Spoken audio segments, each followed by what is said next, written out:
दुनिया का सबसे बड़ा लिखित संविधान, द कॉन्स्टिट्यूशन ऑफ इंडिया। क्या आप जानते हैं इसमें टोटल कितने आर्टिकल्स हैं और हमें कितने आर्टिकल्स को पढ़ने की जरूरत है? नहीं जानते हैं ना?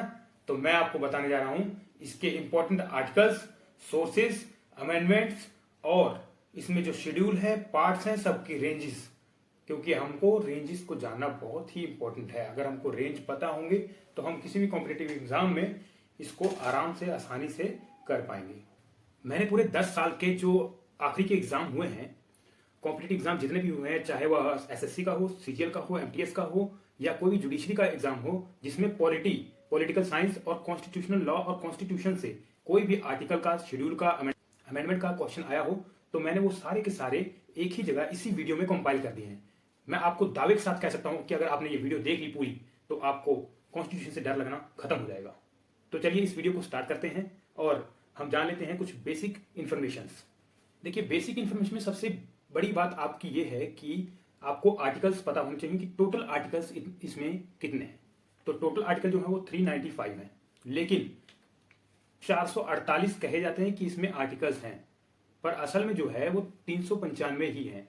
क्योंकि बीच में जो अमेंडमेंट होती हैं तो उसको हम नए सेक्शन के तरह नहीं ऐड करते हैं। उसको हम, जैसे कि अगर 360 में कोई अमेंडमेंट हुई तो हम 360 के साथ ही लिखेंगे, लेकिन उसको 360A, 360B ऐसे करके हम नाम देते हैं। तो इसीलिए अगर एक्चुअल में देखा जाए, अगर हम सबको गिने तो हमारे 448 प्लस हो जाते हैं, और वैसे हमारे एक्चुअल में जो जियो लास्ट की नंबरिंग है वो आर्टिकल 395 ही है।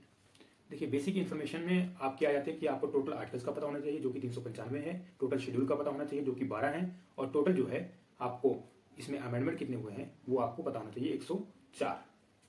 इसमें 22 पार्ट्स हैं और इस कॉन्स्टिट्यूशन को बनने में 2 साल 11 महीने 18 दिन लगे थे, और 26 नवंबर 1949 को इसके 15 आर्टिकल्स जो हैं वो लागू हो चुके थे, लेकिन पूरी तरह केम इनटू फोर्स में 26 जनवरी 1950 को आए थे। तो वो 15 आर्टिकल कौन कौन से हैं वो भी हम जान लेते हैं। 5, 6, 7, 8, 9, 60, 324, 366, 367, 372, 380, 388, 391, 392, 393। सबसे पहले तो गवर्नमेंट ऑफ इंडिया एक्ट जो है 1935 का, उससे हमने 75% तक हमने वहां से लिया है। तो चलिए देखते हैं गवर्नमेंट ऑफ इंडिया एक्ट से हमने क्या क्या लिया है। इमरजेंसी प्रोविजंस जो कि पार्ट 18 में दिए गए हैं और आर्टिकल 352 और 360 से दिए गए हैं।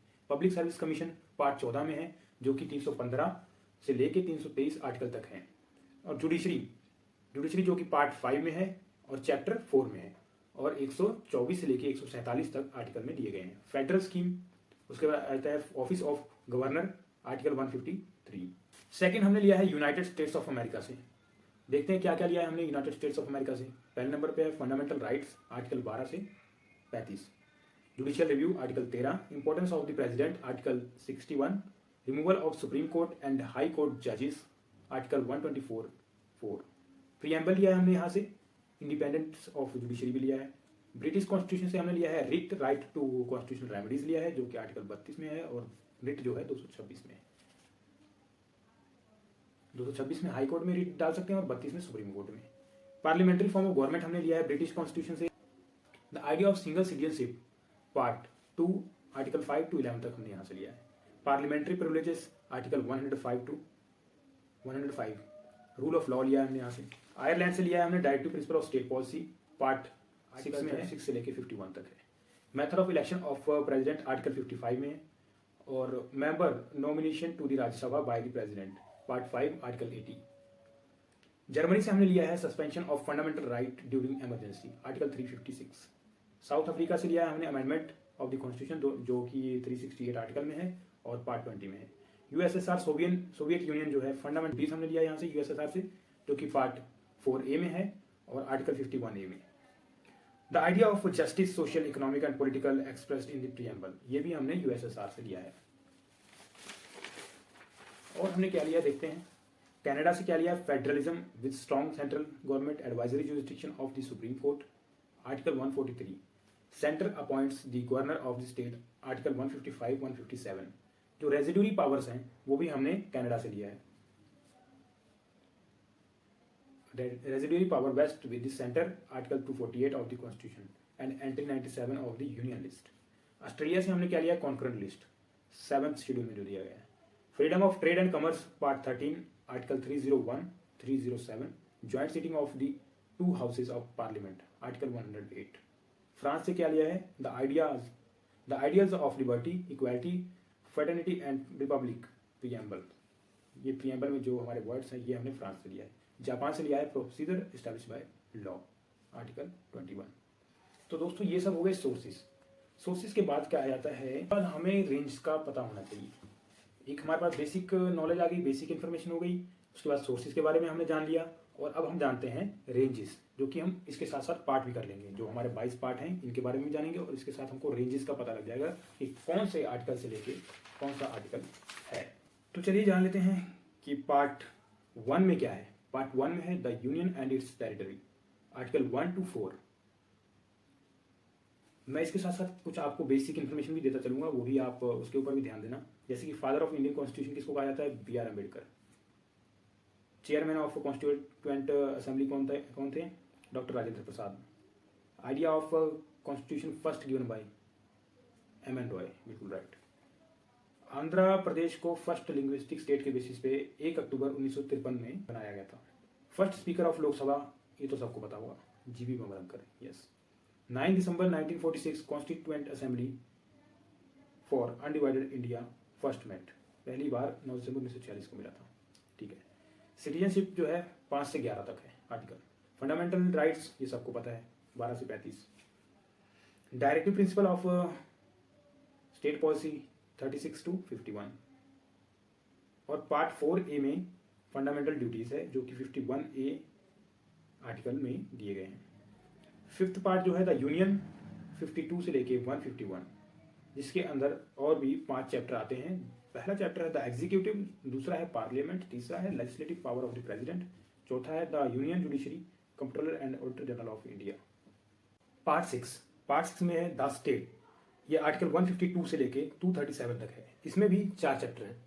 तो पहला चैप्टर जो है वो जनरल है, दूसरा द एग्जीक्यूटिव, तीसरा द स्टेट लेजिस्लेचर, चौथा legislative power of the governor. 7th part पे चलते हैं। 7th पार्ट जो है the states in part B of the first schedule omitted, ये हटा दिया गया है, तो इसको पढ़ने की जरूरत बिल्कुल नहीं है। इसका आर्टिकल जो था वो 238 था। Part 8 the union territories 239 article से लेके 242 आर्टिकल तक। उसके बाद आ जाता है हमारा पार्ट 9 द पंचायत, जिसकी रेंज है आर्टिकल 243 से लेके 243O तक। उसके बाद आ जाता है हमारा 9A द म्यूनिसिपैलिटीज 243P से लेके 243ZG तक। उसके बाद आ जाता है हमारा 9B द कोऑपरेटिव सोसाइटीज। इसका आर्टिकल जो है रेंज वो 243ZH से लेके 243ZT तक है। उसके बाद आ जाता है पार्ट 10 जिसमें the schedule and tribal areas के बारे में बताया गया है। इसकी रेंज जो है आर्टिकल 244 से लेके 244A तक है। पार्ट 11 है relation between the union and the state. इसकी रेंज है 245 से लेके 263 तक। ये 2 चैप्टर्स में बांटा गया है। पहला चैप्टर है लेजिस्लेटिव रिलेशंस, दूसरा है एडमिनिस्ट्रेटिव रिलेशंस, जिनकी रेंज है 245 से लेके 255। Legislative relations and administrative relations 256 से लेके 263 तक। Part 12 finance property contracts and suits 264 से लेके 300A तक आर्टिकल। ये जो है फर्दर चैप्टर्स में डिवाइड है, जिसके 4 चैप्टर हैं। पहले चैप्टर में फाइनेंस की बात करता है, दूसरे चैप्टर में बोरोइंग की बात करता है, तीसरे चैप्टर में property contract right liabilities obligations and suits की बात करता है। उसके बाद आ जाता है चौथा चैप्टर जो कि राइट टू प्रॉपर्टी की बात करता है, जिसको फंडामेंटल राइट से ओमिट करके यहाँ पे 301 आर्टिकल में डाल दिया गया था। Part 13 trade commerce and intercourse with in territory के बारे में बात करता है। आर्टिकल 301 से लेकर 307 तक इसकी रेंज है। पार्ट 14 जो है इसकी रेंज जो है 308 से लेकर 323 तक है, और इसको 2 चैप्टर्स में बांटा गया है। पहला चैप्टर जो है सर्विसेज के बारे में है, दूसरा चैप्टर है पब्लिक सर्विस कमीशन के बारे में।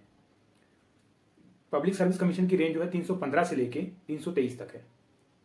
14A पार्ट जो है वो ट्रिब्यूनल्स के बारे में बताता है, जो कि आर्टिकल 323 से लेके 323A से लेके 323B तक है।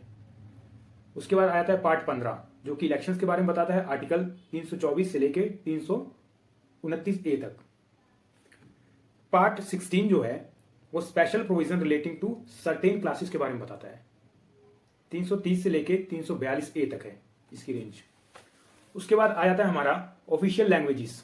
ऑफिशियल लैंग्वेजेस जो है हमारे आर्टिकल 343 से लेके 351 तक है। इसको आगे भी चैप्टर्स में बांटा गया है, जो कि 4 चैप्टर है। पहला chapter language of the union है, दूसरा है रीजनल लैंग्वेजेस, तीसरा है language of supreme court, high court etcetera, और चौथा है स्पेशल डायरेक्टिव्स। उसके बाद आ जाता है पार्ट 18 जो कि इमरजेंसी प्रोविजन के बारे में बताता है, 352 से लेकर 360 आर्टिकल तक। उसके बाद आ जाता है 20 पार्ट नंबर जो कि अमेंडमेंट ऑफ द कॉन्स्टिट्यूशन के बारे में बताता है, इसमें आर्टिकल 368 है। और 21 जो है temporary transitional and special provisions के बारे में बताता है, जो आर्टिकल 369 से लेकर 392 तक है। और जो 22 नंबर का पार्ट है ये हमारे शॉर्ट टाइटल, कमेंसमेंट और authoritative text in Hindi and repeals के बारे में बताता है, जो कि 393 से लेकर 395 आर्टिकल तक है। तो दोस्तों हमने इसमें रेंजेस के बारे में जाना कि कौन कौन से आर्टिकल कहां कहां तक दिए गए हैं, कौन से पार्ट में कितने आर्टिकल और किस रेंज से लेकर कहां तक आर्टिकल हैं। तो हमको इनके बारे में पता लग गया। दोस्तों आपको नोट्स बनाने की बिल्कुल जरूरत नहीं है, क्योंकि नोट्स बनाते हैं जब अगर हम क्या करते हैं, सिर्फ लिखने पे जोर देते हैं, समझने पे जोर नहीं देते। तो हमको क्या करना है, यहाँ पे सिर्फ समझना है, सुनना है, लिसन करना है। जितना अच्छा हम लिसन करेंगे उतना अच्छा हम समझ पाएंगे। तो हम अब आगे चलते हैं। आगे का सेगमेंट हमारा है important articles of the Indian constitution. तो मैं आपको 395 आर्टिकल्स में से सिर्फ कुछ गिने चुने आर्टिकल बताऊंगा, जिनको आप अगर एक बार सुन लेते हैं इस वीडियो में तो आपके लिए ये ब्रह्मास्त्र का काम करेगा और आप किसी भी कॉम्पिटेटिव एग्जाम में कभी भी पीछे नहीं रहेंगे। और आप हर एक क्वेश्चन जो पॉलिटी, कॉन्स्टिट्यूशनल लॉ और पॉलिटिकल साइंस का कोई भी क्वेश्चन आएगा तो आप उसको आसानी से कर पाएंगे। तो चलिए दोस्तों हम इंपॉर्टेंट आर्टिकल्स की तरफ बढ़ते हैं। आपके पास अगर बेयर एक्ट है तो बेयर एक्ट आप निकाल लीजिए और जो आर्टिकल मैं बताऊंगा उसको साथ में टिक करते चलिएगा। और उसको अगर आप बाद में निकाल के पढ़ेंगे तो आपको आर्टिकल समझने में आसानी होगी। कुछ ऐसे आर्टिकल जो कि ज्यादा इंपॉर्टेंस नहीं रखते, लेकिन उनका जो नंबर है उसके हिसाब से वह बहुत ज्यादा इंपॉर्टेंस रखते हैं। जैसे कि नंबर वन आर्टिकल से बहुत कम क्वेश्चन पूछे जाते हैं, लेकिन उसमें name and territory of the union दिया गया है। जैसे कि India that is Bharat union of state. ठीक है, यहां से एक क्वेश्चन बन जाता है कभी कभी, तो आप इसको ध्यान में रखेंगे। कभी कभी पूछ लेता है कि इसका नाम कहां पे दिया है, शॉर्ट टाइटल कहां पे दिया गया है। तो हम लोग कंफ्यूज हो जाते हैं कि हर एक जो कोड होता है, हर एक जो बेयर एक्ट होता है, जिसका भी एक्ट होता है, तो उसमें क्या होता है, शुरुआती में ही दिया होता है। लेकिन इस कॉन्स्टिट्यूशन में उल्टा है।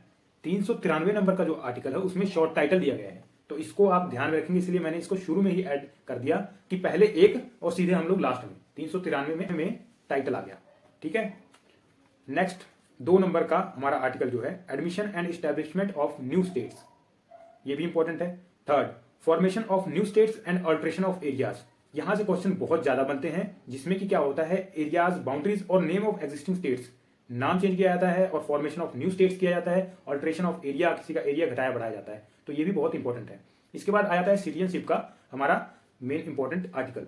पहला जो है वो 5th आर्टिकल है। 5th आर्टिकल में क्या दिया गया है, citizenship at the commencement of the constitution, कि जब कॉन्स्टिट्यूशन बना तब किस किस को सिटीजनशिप दी जाएगी। 5th आर्टिकल, इसको भी ध्यान में रखना है, कभी कभी क्वेश्चन में पूछ लेता है ये। उसके बाद 6th आ जाइए, right of citizens migrated to India from Pakistan. अब पाकिस्तान से जो इंडिया आए हैं, माइग्रेट होकर आए हैं, उनके राइट्स क्या हैं, उन सिटीजन्स के क्या राइट हैं, वो हमारा 6th में दिया गया है। ज्यादा इंपॉर्टेंस नहीं रखता है, लेकिन पाकिस्तान और इंडिया की बात आ जाती है तो ये यहाँ पे इंपॉर्टेंस बनाता है, और कभी कभी ये पूछ लेता है कि ये आर्टिकल में या ये चीज कौन से आर्टिकल में दी गई है, तो आप इसको भी ध्यान रखेंगे। Article 11, parliament to regulate the right of citizenship by law, ये भी थोड़ा बहुत इंपॉर्टेंट है, इसको एक बार सुपरफिशियल रीड कर लेना बस। 12 में डेफिनेशन ऑफ स्टेट, क्या स्टेट है क्या नहीं स्टेट है, तो ये चीज बहुत इंपॉर्टेंस रखती है। 13 जुडिशियल रिव्यू के बारे में बताता है, law inconsistent with or in derogation of the fundamental rights. ठीक है, एक आर्टिकल छूट गया था तो मैं उसको फिर से बता देता हूं। आर्टिकल नंबर 8 जो है, right of certain person of Indian origin residing outside India, कि जो कुछ लोग हैं जो इंडिया के बाहर रहते हैं उनके क्या राइट्स हैं, उन सिटीजन्स के क्या राइट्स हैं, वो आर्टिकल 8 में दिया गया है। ओके, उसके बाद आ जाते हैं हमारे फंडामेंटल राइट्स पे। हमारे फंडामेंटल राइट्स जो है 6 हैं, पहले 7 थे अब 6 हैं, क्योंकि राइट टू प्रॉपर्टी को हटा के 300A आर्टिकल में कर दिया गया है। तो 6 जो फंडामेंटल राइट्स हैं, इनकी इंपॉर्टेंस क्या है आप लोग खुद ही जानते हैं। हर एक आर्टिकल से कहीं ना कहीं क्वेश्चन पूछ लिया जाता है, तो इनकी रेंज भी आपको पता होनी चाहिए। इनकी रेंज को मतलब कि याद करने की एक ट्रिक है, 5, 42, 42, 2। ठीक है ना, 5 कैसे होता है, 5 आर्टिकल है 14 से लेके 18 तक। ठीक है, फिर 19 से लेके 22 तक 4 हैं, उसके बाद 2 हैं 23 और 24, राइट अगेंस्ट एक्सप्लोटेशन। ठीक है, ऐसे मैंने 5 42 42 2 करके मैंने एक ट्रिक बनाई है, तो आप उसको समझ सकते हैं। 14 में इक्वालिटी बिफोर लॉ है, उसके बाद 15 में provision discrimination on ground of religion, race, caste, sex और प्लेस ऑफ बर्थ। ठीक है, 16 में equality of opportunity in matters of public employment. 17 और 18 बहुत ज़्यादा इंपॉर्टेंट है, ये हर पेपर में कहीं ना कहीं पूछ लिया जाता है कि 17th है अबोलिशन ऑफ अनटचेबिलिटी कहाँ पे दिया गया है, आर्टिकल 17 में। फिर 18 की बात करें तो 18 जो है अबोलिशन ऑफ टाइटल्स के बारे में बात करता है। ठीक है, उसके बाद चलते हैं 19th, सबसे मोस्ट इंपॉर्टेंट आर्टिकल 19th आ जाता है, जिसमें कि हमारे कितने राइट्स दिए हैं, 6 राइट्स दिए हैं 19A से लेके 19G तक। तो चलिए देख लेते हैं वो कौन कौन से हैं। पहले 19 के बारे में देखते हैं क्या है, protection of certain rights regarding freedom of speech etcetera. ठीक है, 19A में क्या है, स्पीच एंड एक्सप्रेशन। ठीक है, बी में क्या है, असेंबल पीसफुली विदाउट आर्म्स। सी में क्या है, फॉर्म एसोसिएशन, यूनियन और कोऑपरेटिव सोसाइटीज। डी में क्या है, movement with in territory of India. ठीक है, ई में क्या है, रेजिडेंस एंड सेटलमेंट। जी में क्या है, profession, occupation, trade and business. ठीक है, उसके बाद 20 में आ जाओ, protection in respect of conviction of offences. ठीक है, 20 और 21 जो है ना, 21 और right to life and personal liberty. 20 और 21 का एक मतलब कि बहुत इंपॉर्टेंट रोल माना जाता है, क्योंकि ये इमरजेंसी जब लागू हो जाती है ना, तब भी इनको खत्म नहीं किया जा सकता, इसलिए ये और इंपॉर्टेंट हो जाते हैं। उसके बाद आ जाइए 21A जो कि 86th अमेंडमेंट से ऐड किया गया था। इसमें क्या बोला गया था कि 6 से लेके 14 साल तक के जो बच्चे हैं उनको राइट टू एजुकेशन है, फ्री राइट टू एजुकेशन, उनको फ्री में मुफ्त शिक्षा दी जाएगी। ठीक है, ओके। उसके बाद आ जाइए 22 में, protection against arrest and detention in certain cases. ये हो गया हमारा राइट टू फ्रीडम का सेगमेंट। ठीक है, उसके बाद राइट अगेंस्ट एक्सप्लॉयटेशन में क्या आता है, 23 एंड 24। 23 बात करता है human trafficking and forced labour, किसी से धक्केशाही से काम नहीं करा सकते, आर्टिकल 23 बताता है। ठीक है, फंडामेंटल राइट है ये अपना। उसके बाद 24 में क्या है, provision of employment of children. जो चिल्ड्रन है 14 साल से नीचे हैं उनको हजारडुअस फैक्ट्रीज में काम नहीं कराया जा सकता, ना माइंस में काम कराया जा सकता है। ठीक है, आगे बढ़ते हैं 25 पे। अब यहाँ से 25 से लेके 28 तक क्या आया था, right to freedom of religion. अब रिलीजन के बारे में जो हमारे राइट्स हैं, फंडामेंटल राइट्स, उसकी बातें करता है यहाँ पे। 25 में क्या करता है, freedom of conscience and free profession practice and propagation of religion. 26 में क्या कहता है, freedom of manage religious affair. 27 में freedom as to payment of taxes for promotion of any particular religion. Article 28, freedom as to attendance at religious instruction or religious worship in certain educational institution. अब चलते हैं हम 29th और 30th article की तरफ, जो कि कल्चरल एंड एजुकेशनल राइट के बारे में बताता है। तो 29th क्या है, protection of interest of minorities. 30th क्या है, right of minorities to establish and administer educational institution. उसके बाद सबसे इंपॉर्टेंट जो है, जिसको सोल ऑफ कॉन्स्टिट्यूशन भी कहा जाता है, article 32, right to constitutional remedies for enforcement of rights conferred by this part. मतलब कि हमारे पास 32 के अंदर अगर हमारा कोई फंडामेंटल राइट इन्फ्रिंज हो जाता है तो हमें सुप्रीम कोर्ट में जाने की पावर है। Article 38, ensure social political economic justice for promotion of welfare of people. 39A है equal justice and free legal aid. 39D है equal pay for equal work.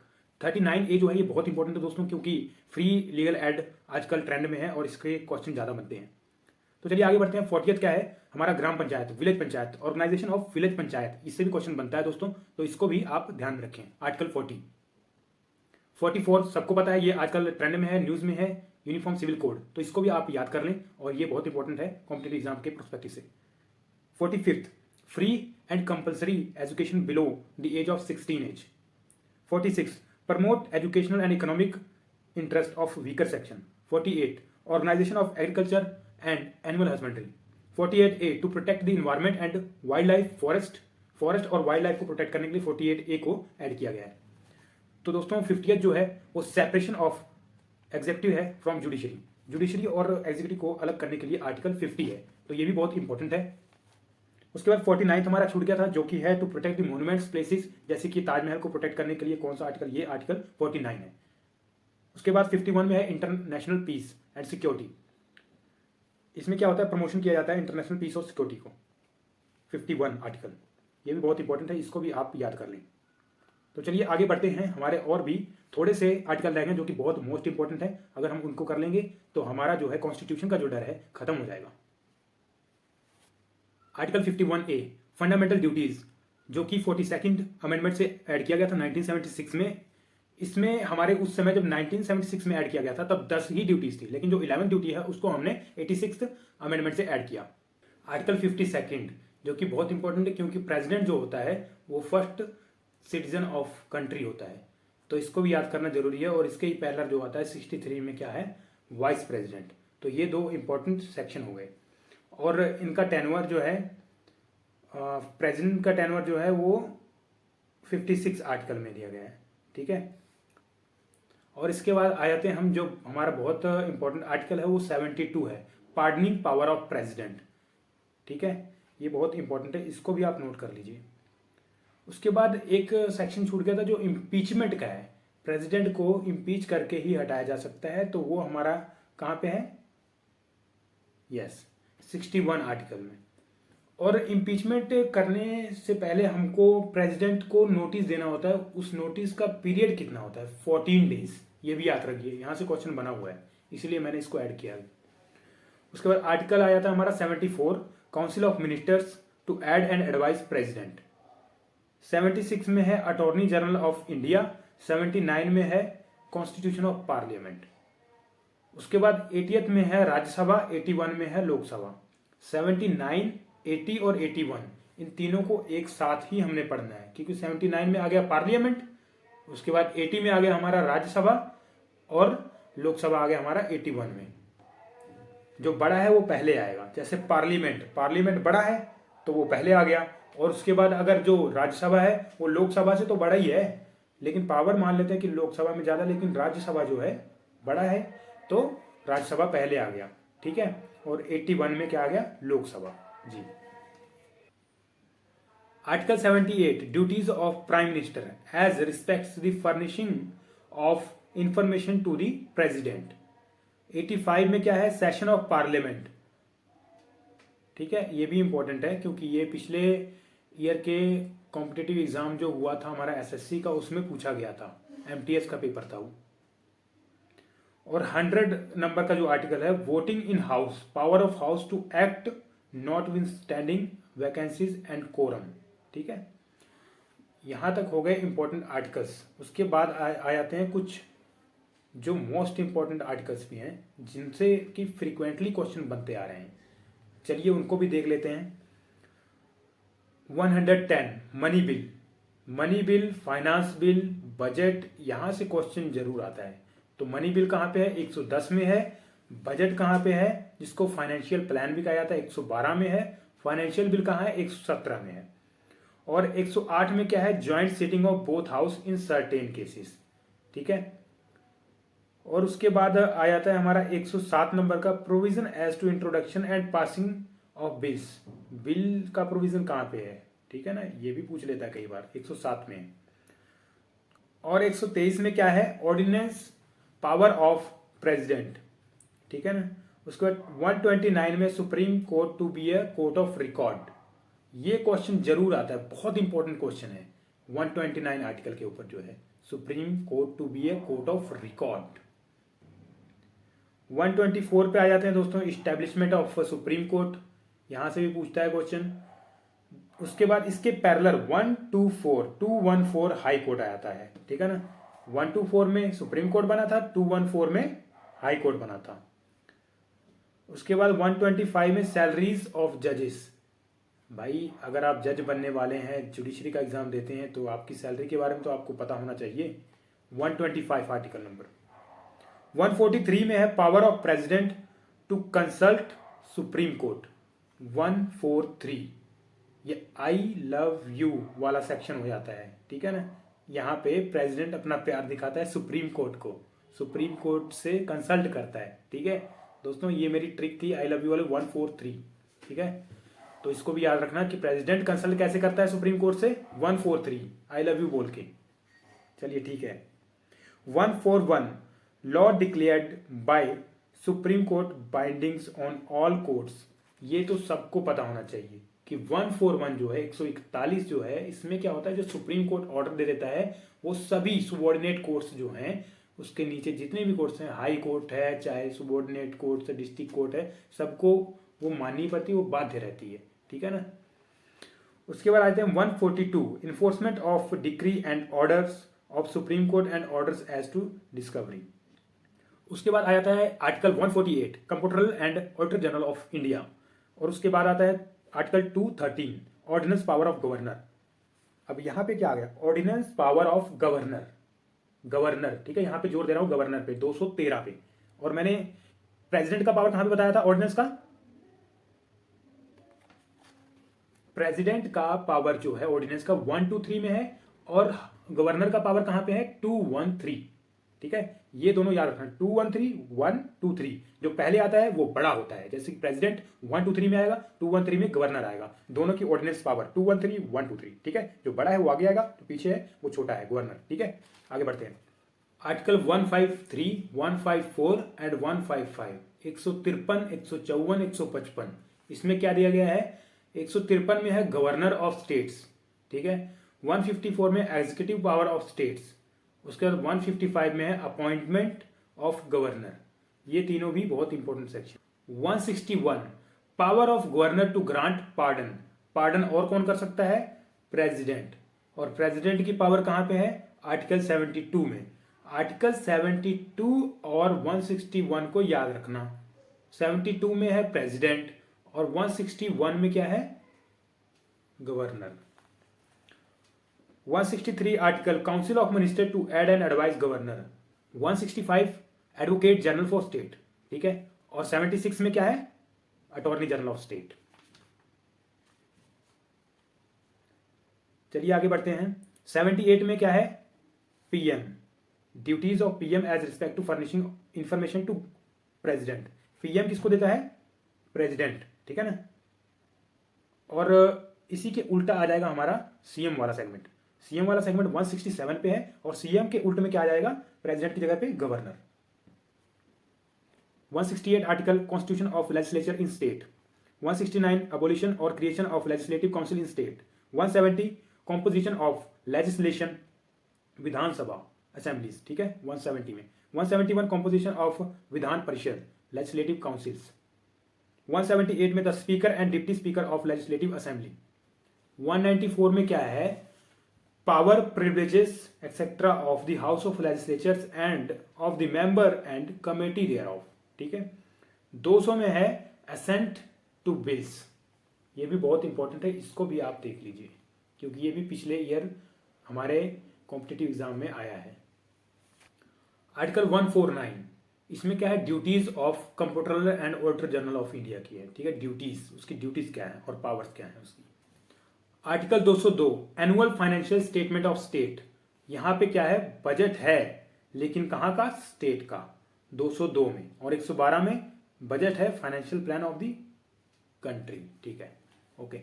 213 article number 213 है power of governor to promulgate ordinance during recess of legislature.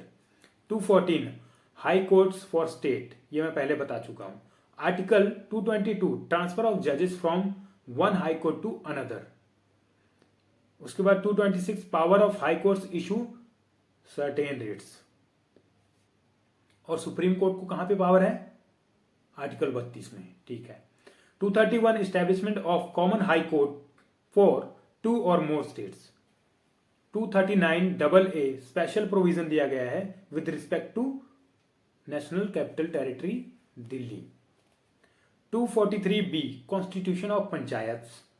243 C composition of panchayat. अब आप कहोगे आपने same same बोल दिया, constitution है एक जगह और एक जगह कॉम्पोजिशन है, तो जो 243 बी है वहां पे कॉन्स्टिट्यूशन है, कॉन्स्टिट्यूशन का वर्ड किया है, constitution of panchayat, and composition of panchayat जो है वो 243 सी में किया गया है।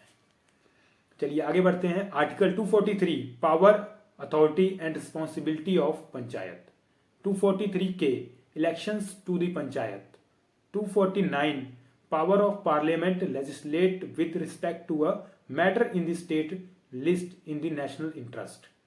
यहां से क्वेश्चन जरूर बनता है, ये भी याद रखिए। 253 legislation for giving effect to international agreement. 249 और 253 को याद रखना, यहां दोनों में से किसी एक पे क्वेश्चन जरूर बन जाता है। पंचायत वाला सेगमेंट भी बहुत इंपॉर्टेंट है क्योंकि ये भी बर्निंग इशू है। तो यहाँ पे ये एक तो अमेंडमेंट के थ्रू आए थे तो इसलिए और भी इंपॉर्टेंट हो जाते हैं। अमेंडमेंट से एक ना एक क्वेश्चन जरूर पूछ लेता है, तो इसको आप ध्यान में रखिएगा। Article 262 adjudication of disputes relating to waters of interstate rivers or river valleys. 263 provisions with respect to an interstate council. दो आर्टिकल हैं, एक 266, एक 267।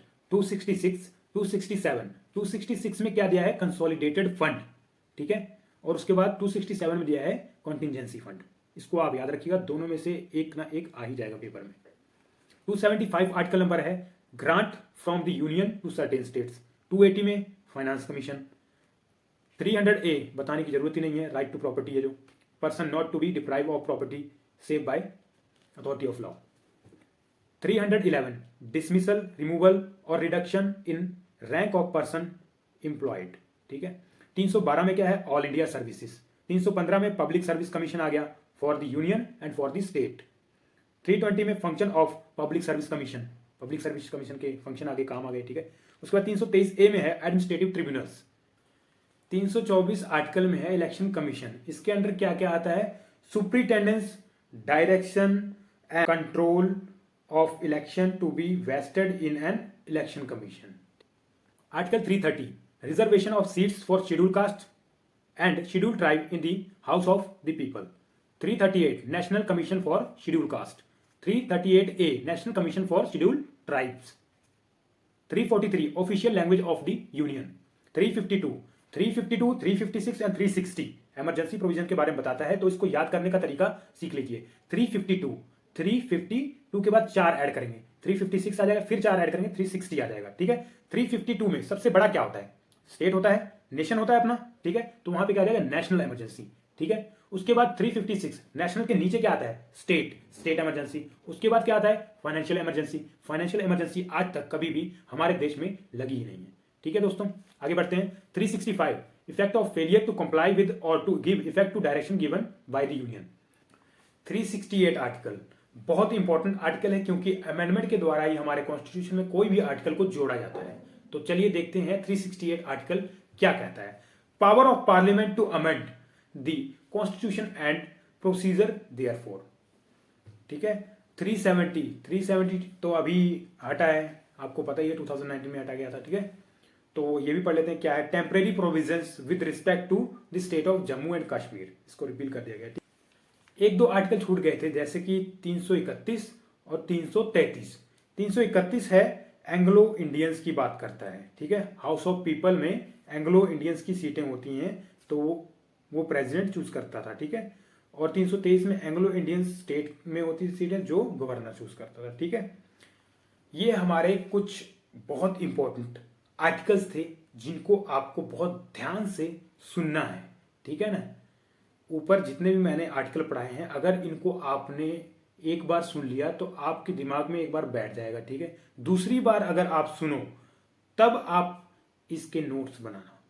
आपने इसके नोट्स दूसरी बार ही बनाने, पहली बार में नोट्स बिल्कुल नहीं बनाने। मैं आपको कभी नहीं कहूंगा कि आप पहली बार में ही नोट्स बनाने स्टार्ट कर दें, क्योंकि अगर आप नोट्स बनाने लग जाएंगे तो आपके दिमाग में ये आर्टिकल्स नहीं जाएंगे। तो आपके लिए भलाई यही है कि आप इनको एक बार ध्यान से सुने। ये आपके लिए ब्रह्मास्त्र का काम करेगी। जी हाँ, ब्रह्मास्त्र, जो कि कभी फेल नहीं होता। आपने ये पूरी वीडियो देख ली तो आप पक्का आपने ये पूरी वीडियो अगर एक बार देख ली तो मैं पक्का लिख के देता हूं, आपके अंदर से कॉन्स्टिट्यूशन का डर खत्म हो जाएगा। तो चलिए आगे बढ़ते हैं। आगे का सेगमेंट जो है हमारा, वो है हमारा शेड्यूल। शेड्यूल को कैसे याद करना है? 12 शेड्यूल हैं। 12 शेड्यूल को हम ट्रिक के माध्यम से याद करेंगे। 1 मिनट के अंदर आप याद कर लेंगे 12 के 12। एक ही ट्रिक बताऊंगा, 1 मिनट के अंदर आप याद कर लेंगे। चलिए स्टार्ट करते हैं। शेड्यूल पढ़ाने से पहले मैं एक दो जो है बेसिक नॉलेज आपको देना चाहता हूं, वो भी बहुत इंपॉर्टेंट की बात है और यहां से भी क्वेश्चन उठते हैं एग्जाम में। तो मैं बताना चाहूंगा, लॉर्ड माउंटबेटन जो है वो first governor general of India है, फ्री इंडिया, ठीक है। First governor general of free India Lord Mountbatten, ये क्वेश्चन आ जाता है कई बार। उसके बाद नेशनल फ्लैग जो है, इंडिया का जो नेशनल फ्लैग है वो अडॉप्ट कब हुआ था? ऑन 22 जुलाई 1947, 22 जुलाई 1947। और एक डेट याद रखनी है, 24 जनवरी 1950। मतलब कि 26 जनवरी 1950 तो आपने याद रखनी ही है, लेकिन 24 जनवरी 1950 अगर आप याद रखते हैं तो यहाँ पे आपके दो चीज हुए थे। क्या हुए थे? नेशनल सॉन्ग अडॉप्ट हुआ था और नेशनल एंथम अडॉप्ट हुआ था। ठीक है, ये डेट आप याद रखना, 24 जनवरी 1950। तो चलिए ट्रिक समझते हैं क्या है शेड्यूल्स को याद करने की। हमारे 12 शेड्यूल हैं। तो पहला शेड्यूल जो है उसमें टेरिटरीज के बारे में बात किया गया है, the state, the union territories. ठीक है। सेकंड शेड्यूल है वो इमोलूमेंट्स, सैलरीज के बारे में बात करता है। थर्ड क्या है? Oath and affirmations. ठीक है। फोर्थ क्या है? काउंसिल ऑफ स्टेट्स, राज्यसभा के बारे में बात करता है। फिफ्थ क्या है? Schedule area. ठीक है। सिक्स्थ क्या है? Other schedule tribes. ठीक है, tribal areas in the state of Assam, Meghalaya. ठीक है, इसके बारे में बात करता है। और उसके बाद सेवंथ जो है union state concurrent list, federal provision के बारे में बात करता है। एट्थ है लैंग्वेजेस। नाइन्थ है land reforms, validation of certain acts and regulation. ठीक है। टेंथ क्या है अपना? Provision as to disqualification on ground of defection, anti defection laws. ठीक है। 11th क्या है? पंचायत। ठीक है। 12th क्या है? म्यूनिसिपैलिटीज। तो पीएम हमारा इकट्ठा रहेगा क्योंकि प्राइम मिनिस्टर हमेशा इकट्ठा रहता है। ठीक है। तो PM 11th and 12th PM है, पंचायत एंड म्यूनिसिपैलिटीज। तो ट्रिक सुनिए क्या है। जो शेड्यूल है, शेड्यूल को याद करने की ट्रिक है टीयर्स ऑफ ओल्ड पीएम। जो पुराना पीएम हो जाता है वो तो रोएगा ही, क्योंकि उसको इलेक्ट नहीं किया गया तो वो रोएगा, इसलिए उसके आंसू निकलते हैं। Tears of old PM. Tears, TEARS। ठीक है। टी से क्या होता है? टेरिटरीज, ई से इमोलूमेंट्स, ए से अफर्मेशन, आर से राज्यसभा और एस से शेड्यूल एरियाज। ठीक है, टीयर्स हो गया। ओ से क्या होता है? OF। टीएस हो गया था, OF मतलब ओ से अदर शेड्यूल्ड ट्राइब एरियाज। ठीक है। एफ से क्या हो गया है? हमारा federal provisions, union state concurrent list. ठीक है ना, जो अपने 7th शेड्यूल में है। ऑफ हो गया टीयर्स ऑफ ओल्ड पीएम। ओ से क्या हो गया हमारा? ओ से आ गया हमारा official language, tears of old. O आ गया। एल से आ गया हमारा लैंड रिफॉर्म्स। ठीक है, ओल्ड। डी आता है हमारा, डी से defection, anti defection laws, T. ठीक है, ओल्ड हो गया। अब पीएम से प्राइम मिनिस्टर, नहीं प्राइम मिनिस्टर नहीं है। पी से पंचायत और एम से है म्यूनिसिपैलिटीज। तो टीयर्स ऑफ ओल्ड पीएम, ये हो गई हमारी शेड्यूल याद करने की ट्रिक।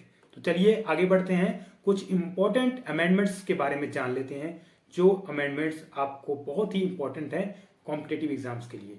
चलिए देखते हैं कौन से हैं इंपॉर्टेंट अमेंडमेंट्स। इनको जानने से पहले हम एक बेसिक सी इंफॉर्मेशन ले लेते हैं, नॉलेज ले लेते हैं, जो कि बहुत इंपॉर्टेंट है। आर्टिकल 368 के अंदर अमेंडमेंट दिए गए हैं। ठीक है, और ये जो है हमने साउथ अफ्रीका से लिया है। ठीक है। तो बिल कैन बी इंट्रोड्यूस इन लोकसभा और राज्यसभा। राज्यसभा में भी इंट्रोड्यूस हो सकता है और लोकसभा में भी इंट्रोड्यूस हो सकता है। तो आगे बढ़ते हैं, चलिए कुछ और थोड़ी सी इंपॉर्टेंट चीजें जान लेते हैं, जैसे कि जीएसटी हमारा 101 फर्स्ट अमेंडमेंट 2017 में, ठीक है ना, लागू हुआ था। इसके फादर ऑफ जीएसटी किसको कहा जाता है? अटल बिहारी वाजपेयी को। ठीक है। और फर्स्ट स्टेट कौन सा था? असम लागू करने वाला। और फ्रांस फर्स्ट कंट्री थी जो 1954 में जिसने जीएसटी को लागू किया था। 1 जुलाई 2017 को इंडिया में जीएसटी लागू हो गया था। चलिए आगे बढ़ते हैं। अब फर्स्ट अमेंडमेंट इतना इंपॉर्टेंट नहीं है, क्योंकि फर्स्ट है तो हमको ये जान लेना चाहिए कि फर्स्ट अमेंडमेंट है क्या आखिर में, जो 1951 में हुई थी। Validation of zamindari abolition laws, जिसमें कि 15(4) आर्टिकल को जोड़ा गया था। चंपकम दुराराजन का केस भी हुआ था। 9th शेड्यूल भी जो है इसमें आया था। ठीक है। उसके बाद 1963 15th जो है अमेंडमेंट, 1963 में 15th अमेंडमेंट हुआ था, जिसमें ये कहा गया था कि increase the retirement age of high court. High court के जजेस की जो रिटायरमेंट एज है 60 से ऊपर बढ़ा के 62 कर दी जाए। ठीक है, ये 15th अमेंडमेंट 1963 में कहा गया था। ठीक है, उसके बाद 24th जो अमेंडमेंट है वो 1971 में हुआ था। गोलकनाथ का केस आया था 1967 में। Parliament does not have the power to take away any fundamental right. कोई भी कॉन्स्टिट्यूशनल अमेंडमेंट होगा प्रेसिडेंट से कंसल्ट करना जरूरी होगा। ठीक है, 31st अमेंडमेंट 1973 में increase the number of seats in Lok Sabha. Lok Sabha में नंबर ऑफ सीट्स को बढ़ाए जाने के लिए 31st अमेंडमेंट किया गया था 1973 में, जो कि 52 से 45 सीट्स किए गए थे। ठीक है, 42nd अमेंडमेंट। 42nd अमेंडमेंट बहुत जरूरी है क्योंकि इसको मिनी कॉन्स्टिट्यूशन भी कहा जाता है। मिनी कॉन्स्टिट्यूशन कहा क्यों जाता है? क्योंकि इसमें सोशलिस्ट सेकुलर इंटीग्रिटी प्रियम्बल में ऐड किए गए थे और 10 फंडामेंटल ड्यूटीज को भी ऐड किया गया था और स्वर्ण सिंह कमेटी के द्वारा ऐड किया था। ठीक है, और 44th अमेंडमेंट जो है 1978 में आया था 44th अमेंडमेंट। इसके अंडर क्या हुआ था? इंटरनल डिस्टर्बेंस को आर्म्ड रेबिलियन से रिप्लेस किया गया था। नेशनल इमरजेंसी भी आई थी इसमें 352 में जो है प्रेसिडेंट रूल जो लगता है। ठीक है, उसके बाद right to property was declared as legal right, 300A article जो आया था। ठीक है, और आगे बढ़ते हैं, थोड़े से रह गए हैं दोस्तों अमेंडमेंट। आगे 52nd जो है 1985 में आया था। ये 52nd 5x2 क्या हो जाता है? 10th schedule. इसको याद करने की टेक्निक यही है, 52 का 5x2 10 हो जाता है। 10th schedule was added, anti defection laws को ऐड किया गया था 52nd अमेंडमेंट से 1985 में। ठीक है, उसके बाद आया था 61 जो है अमेंडमेंट 1989 में आया था और इसमें वोटिंग एज जो है 21 से 18 कर दी गई थी। 61। ठीक है, सचिन जब 18 साल के हुए तो उन्होंने छक्का मारा, 6 61। ठीक है ना, 61 आ गया। वोटिंग एज हो गई हमारी कितनी? 21 से घटाकर 18 years. Okay, 73rd amendment. 73rd को अगर पढ़ेंगे तो उसके साथ 74th भी पढ़ेंगे। ठीक है, 73rd में हमारा आ गया पंचायत राज। ठीक है, उसके बाद 74th में आ गया म्यूनसिपैलिटीज। दोनों एक ही ईयर में आए थे 1992 में। ठीक है, उसके बाद आगे बढ़ते हैं 86th अमेंडमेंट 2002 में आया था जिसमें आर्टिकल 21A को ऐड किया गया था और 11th फंडामेंटल ड्यूटी। ठीक है ना, state will provide free education to 6 to 14 years of child. ठीक है ना, 16 से 14 साल के बच्चों को फ्री में स्टेट जो है प्रोवाइड करेगी एलिमेंट्री एजुकेशन। ठीक है, उसके बाद आ जाइए 92nd अमेंडमेंट 2003 में आया था। इसमें 8th शेड्यूल 22 लैंग्वेजेस ऐड, जो 22 लैंग्वेजेस हैं उसको ऐड किया गया था। बोडो, डोगरी, संताली और मैथिली को भी ऐड किया था। और 100th अमेंडमेंट, 100th इसलिए इंपॉर्टेंट है क्योंकि to signing land boundaries agreement treaty with India and Bangladesh.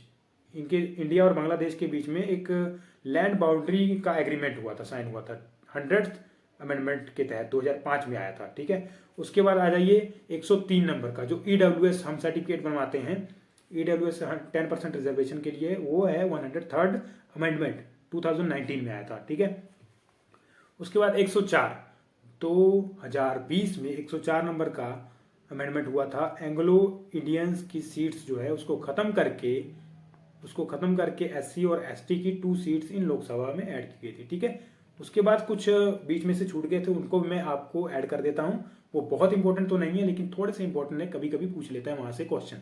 तो चलिए देखते हैं। 1961 में 10th अमेंडमेंट हुआ, दादर और नगर हवेली जो है UT का दर्जा दिया गया था इनको। ठीक है, उसके बाद 13th अमेंडमेंट है 1963, नागालैंड को स्थापित किया गया था। ठीक है, उसके बाद 36th अमेंडमेंट है 1975 का, सिक्किम को पूर्ण राज्य का दर्जा दिया गया था। ठीक है, उसके बाद आ जाता है हमारा 69th जो है 1991 में अमेंडमेंट हुआ था, दिल्ली को NCT बनाया गया था, नेशनल कैपिटल टेरिटरी। ठीक है, उसके बाद 2018 में 102 नंबर का जो हमारा अमेंडमेंट है, इससे मतलब कि आर्टिकल 338B को ऐड किया गया था, national commission for other backward classes. ठीक है, और एक छूट गया था जो है गोवा को स्टेट का दर्जा दिया गया था, 56 नंबर का अमेंडमेंट जो कि 1987 में आया था। तो दोस्तों यहाँ पे हमारी जो ब्रह्मास्त्र कॉन्स्टिट्यूशन की वीडियो है यहाँ पे समाप्त होती है। आपको अगर कुछ नहीं समझ लगा हो तो आप कमेंट कर सकते हैं। आपको अगर अच्छी लगे वीडियो तो आप इसको लाइक कर दें। अगर बुरी लगे तो कमेंट में बता दें क्या चीज़ बुरी है, उसको हम सुधार करेंगे। और दोस्तों मैं ये आपको ये बताना चाहता हूँ कि अगर आप इस वीडियो को अच्छी तरह सुन लेंगे, समझ लेंगे, तो आपका कॉन्स्टिट्यूशन का डर बिल्कुल खत्म हो जाएगा। इसमें मैंने सभी के सभी आर्टिकल, अमेंडमेंट, शेड्यूल, सोर्सेस और इसमें जो भी हमारे रेंजेस हैं, पार्ट हैं, उसको मैंने ऐड कर दिया है। आप एक बार शुरू से लेकर अंत तक पूरी वीडियो देखेंगे तो आप समझ जाएंगे कि यह वैल्यूएबल वीडियो है। दोस्तों आपके लिए एक और अनाउंसमेंट है।